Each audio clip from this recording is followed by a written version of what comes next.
And welcome, everyone. I'm Ann Metcalf, and this is my Sunday morning chat on conscious eating, conscious living. It's February 20th, and today's chat is on the opioid crisis. I watched a docuseries on Netflix this week called Painkillers.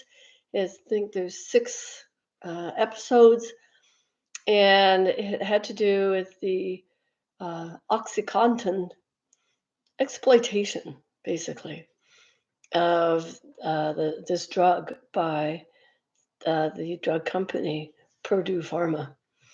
And there's some chilling facts, and unfortunately, one figure was 300,000 people died as a result over a 10-year period of being addicted to the OxyContins, which were told to be safe.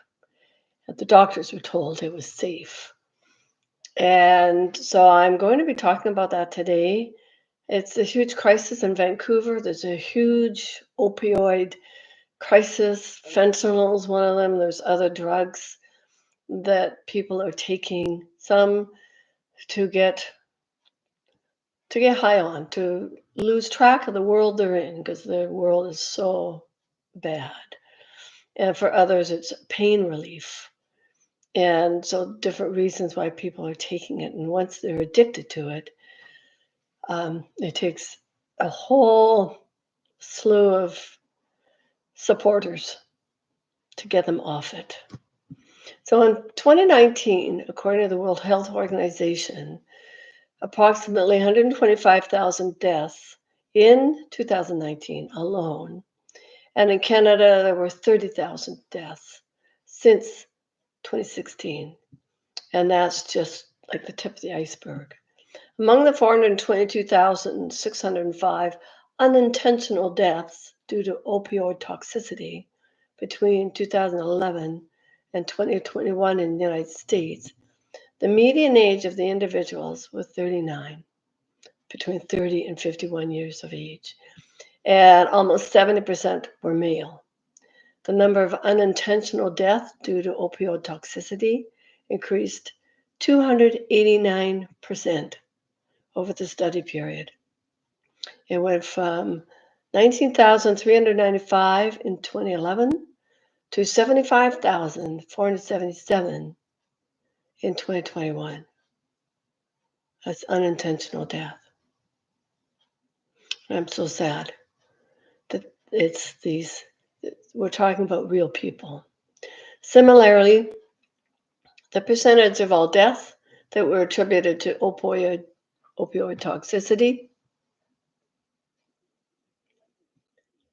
increased from 1.8% in 2011 to 4.5% in 2021.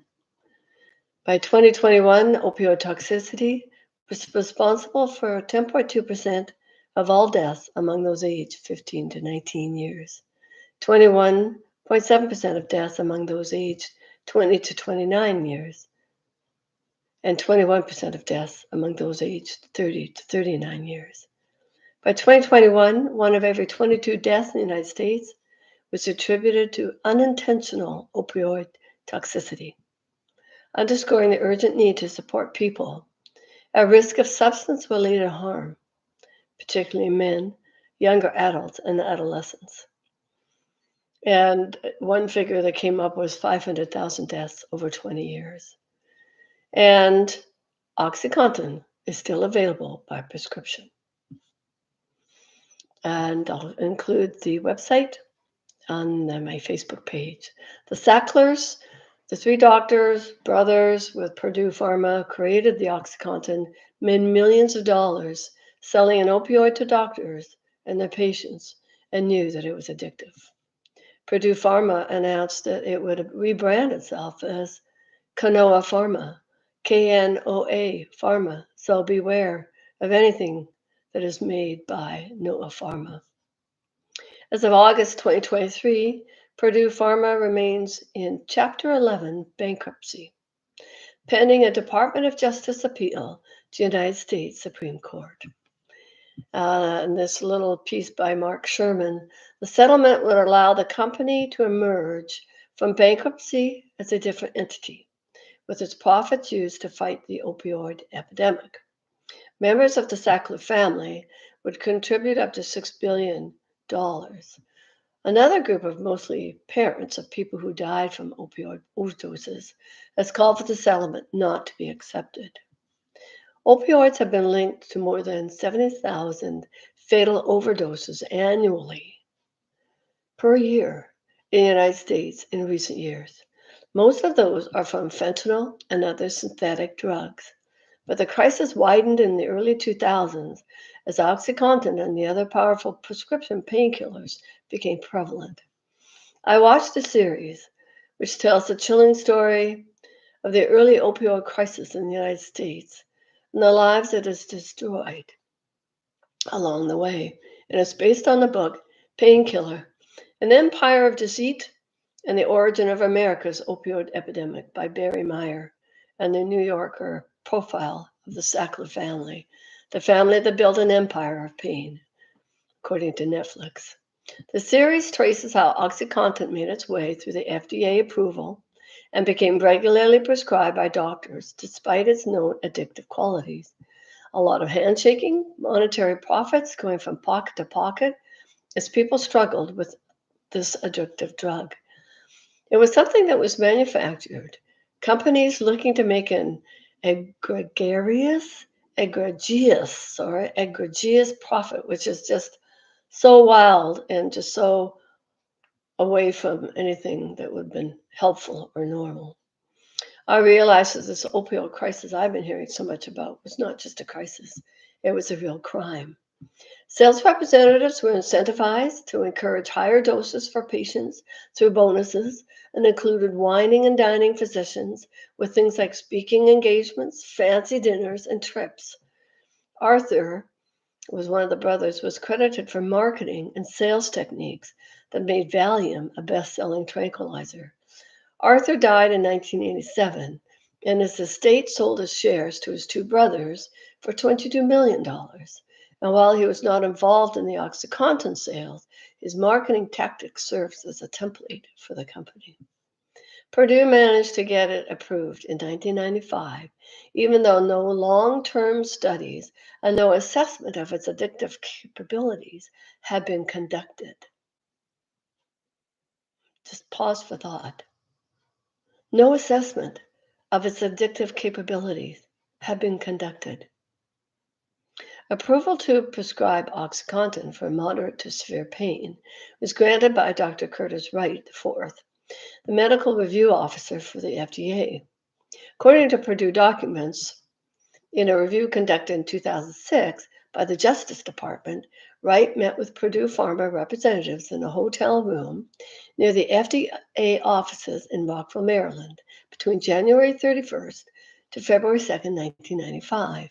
He allowed the company to help draft his medical officer's review, MOR, of OxyContin for the FDA, which included approving the wording of certain texts to be used in OxyContin's package insert or label.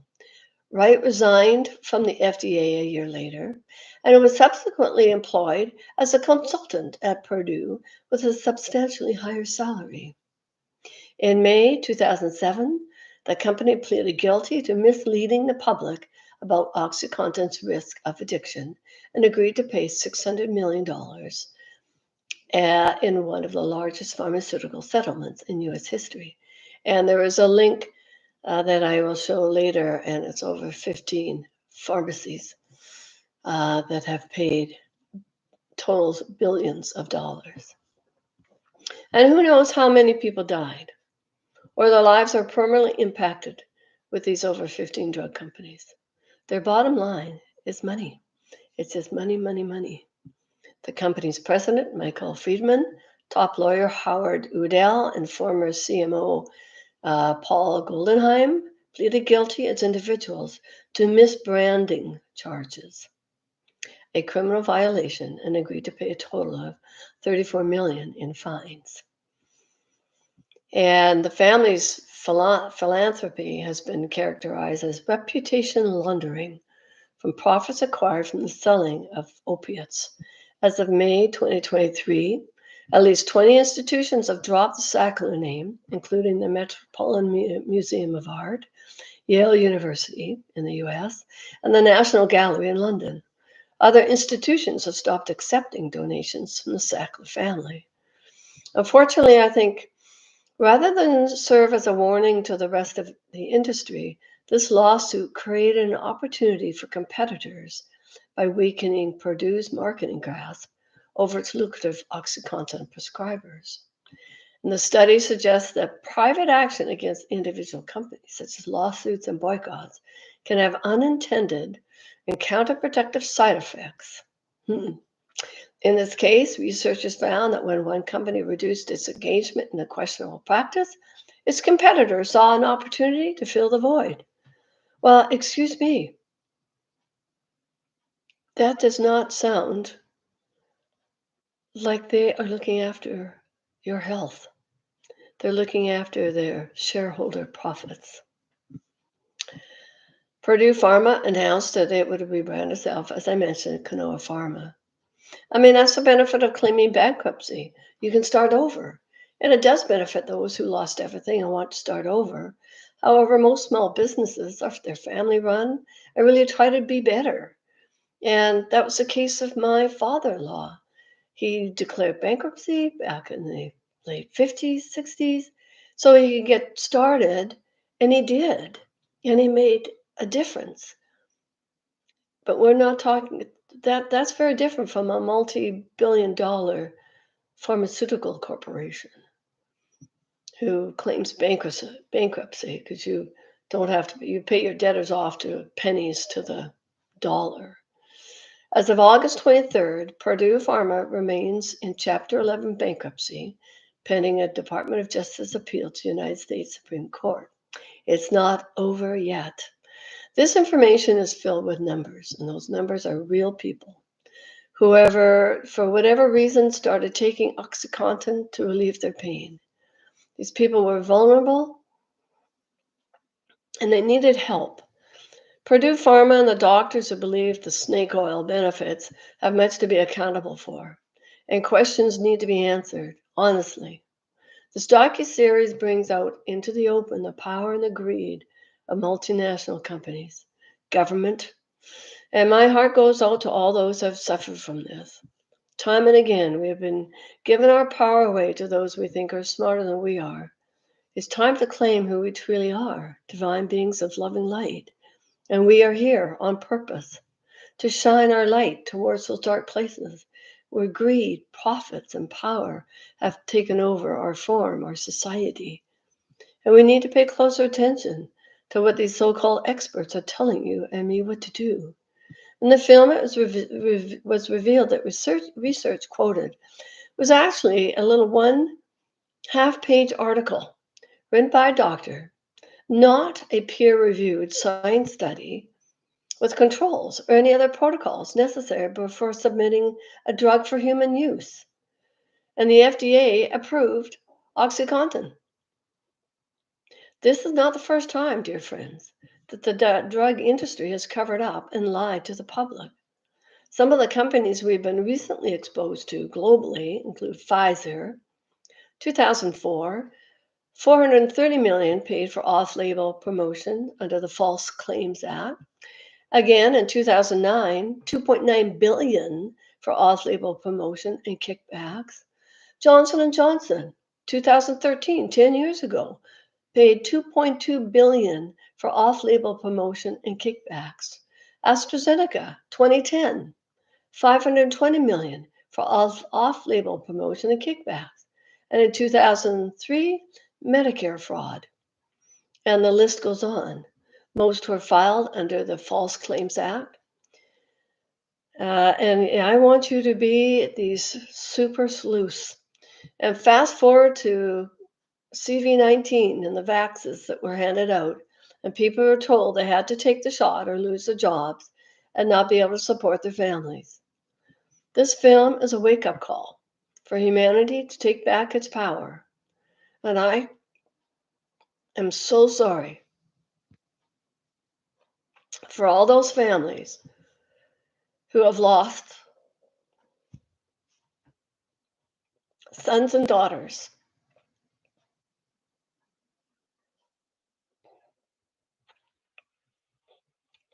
aunts and uncles, and mothers and fathers in this opioid crisis. Don't ignore the changes you notice in your loved ones. If they are on painkiller prescription drugs, pay attention. And it's actually something that comes out in this docu-series. That's the docu-series is based on fact. There are people who begin each section uh, whose child or parent was killed, was died, sorry, as a result of the addictiveness of the OxyContin. The rest of it has been dramatized so that the people you see in the film aren't those people, but those were scenarios that they created to show the pain that these people went through and the craziness that beheld them in order to get these medications. They were told to take one every 12 hours and pay attention. Find out what those symptoms, signs and symptoms are of a drug overdose or a drug addiction. And there are many forms of alternative medicine. They include acupuncture, chiropractic, herbal medicine, massage, magnetic waves, cognitive behavioral therapy, relaxation techniques, hypnosis, biofeedback, hydrotherapy, meditation, yoga, and Tai Chi. Acupuncture involves stimulating certain acupoints on the body using fine needles or other methods. There are other ways to treat the pain other than these opioids. I mean, they put heroin into these pills. People were sniffing it, and even some of the people who were convincing the doctors were doing the sniffing. It was just so sad to see this whole trickle down effect and impacting everybody involved. And from Doctor, this another thing I'd like to recommend is this energy enhancement system, the EE system, which I touched on last week from Dr. Sandra Rose Michaels, who created this to help heal people, to heal themselves, because our body has that capacity to do that. We are this beautiful, divine, authentic, sacred design, and our cell consciousness knows how to heal if we can get it back into balance. And when you're in a lot of pain, it just seems like everything has just been thrown out the window and you can't control it, but you can. And from this website, I found a note by Linda Hole, MD, under pain control. The more chronic the pain, the better chance of improvement. All my patients who were in pain experienced control of their pain right after the treatment. Pain control has a 100% result so far. It's useful for pain control of all kinds, including pain that requires narcotic medication. So check out the nearest EE system near you. They are growing. They're all over the place, different. There's one coming to Costa Rica. There's many in the United States. There's some in Canada. And for those of you in Europe and Australia, you'll have to check that out for yourself. And recommending at least a 2-hour visit to begin with. And it seems costly, but what is the value of your life? What's the value of your loved ones? And all the medications that you're taking to relieve their pain. And there's no side effects. You go in, you lie in a zero gravity chair, you relax, and you let your body and these energy waves, these scalar waves flow through you, knowing it's healing what needs to be healed first, and then it goes down the list How about all the other things? As mentioned, some herbal therapies can interact with medications you may be taking, so always talk to your doctor before trying an alternative approach, and be sure to tell all your doctors what alternative treatment you're using. Perhaps they might even be surprised to have you come back for a visit going, oh, this is better, that's better. What have you been doing? Don't be afraid to share. And friends, do not stay in that place of anger or betrayal or fear. That diminishes your physical and quantum power, lowers your immune system, and creates disease within you. When your thoughts turn negative, repeat the word light, Light, over and over. Light, light, light. Feel your light igniting within you. Feel the love that is your birthright of who you are. Breathe in and out. Practice mindfulness breathing. Don't let the negative scenarios take over your mind. Check out Thich Nhat Hanh's Plum Village website for many mindfulness videos and breathing techniques. Burn off that anger and betrayal and sadness and call in your higher levels, the peace of understanding, the stillness, the love of all that is, or your word for God or Creator Source, for more peace, balance, and harmony. Eat healthy, whole, organic fruits and veggies to support your immune system. Do the low hand patting to get the lymphatic system moving to clear out toxins. Go for walks outside as much as possible and be your own health advocate. Put on your white lab coat. Use your inner guidance. It's there. It might be a bit rusty from lack of use, but it's there, waiting for you to co-create a healthier version of you. Loving blessings, everyone. And I invite you to, if you anything you want to talk to me about, contact Rosie's Joy. It's ROSIESJOY11 at gmail.com. And check out my app, Authentic Sacred Design. And I have lots of different healing, healthy eating suggestions to help you along the way. And and most of it's free at the moment. So go out and play and know that we have the power within us. It's within us. So let's do this, people. Let's take back our power and be our shining light, and shine your light without negativity to all big pharma, all the multinationals, and just send loving light every day.